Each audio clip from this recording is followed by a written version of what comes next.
Thian pakhat zo lal iswa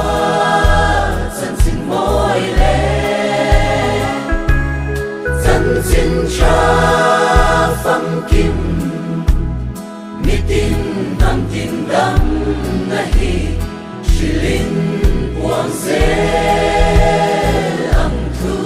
thung fa ten ku seng tu ratam seng tu an khem si chan zua tu an tam thok tu an khem si tin noai a leng ten an mamo che boral mek ten min awen ang lekei tunge katirang